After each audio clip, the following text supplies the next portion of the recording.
ये पार्टनर कहाँ जात हो? जा तनी मेला करे इंदारा के चढ़िए पर भागे में आसानी रही। वो कहाँ है? कहे से कि मेला में बड़ा खोदा खोदी होला।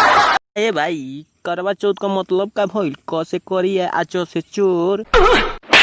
ना रे भाई, करवा चौथ का मतलब हमारा 1900 साल पड़का खरीदना जीवे ना हम ना जाई। काहे? हमार मेहरारू कहले भी है कि दिवाली पर पटाखा फोड़बो तो पटाखा नियत फूट जइबो, ऐसे हम ना जाई। अरे सारी उठ उठ, जो तोरा घरे में हरारू करवा चौथ भूखल बिया। ना हम ना जाई, जान तो हमार मेहरारू का कहले।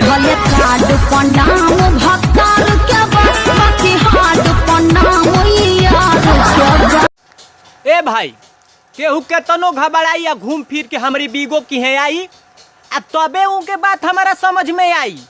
काहे से कि वही जो हमार बीगो वीडियो कॉमेडी पाई समझ में आई, तबे न हमारे पापा हमके दूगो बीड़ी देबो। काहे रे? एगो पियब तो फेफड़ा जनाइब, आ दूसरा पियब तो कलेजा जराइब, आ तीसरा में जाने तरह का करब, एगो किडनी से काम चलाइब। आए हैं तो भी कम से कम 10-15 हजार रुपया देवे करेंगे हमको। इतने सारे फंड इनके पास हैं, तो एक फंड में से सोचेंगे कि चलो खेसरिया के एगो छोटा सा चेक ही चला गया, क्योंकि भैया का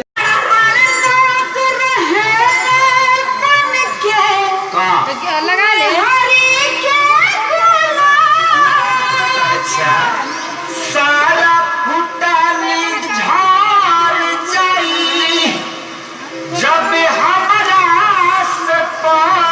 कंचन कंचन तुम मत बहाना, मैं तेरे लिए ऊपर वाले याद करूंगा, दिन रात सोऊंगा तुझे याद करूंगा, घुट घुट के जीऊंगा भी तुझे प्यार करूंगा। तू ये मत सोचना कि मैं प्यार नहीं करता, मैं मर भी जाऊंगा तुझे दुनिया से ज्यादा प्यार करूंगा।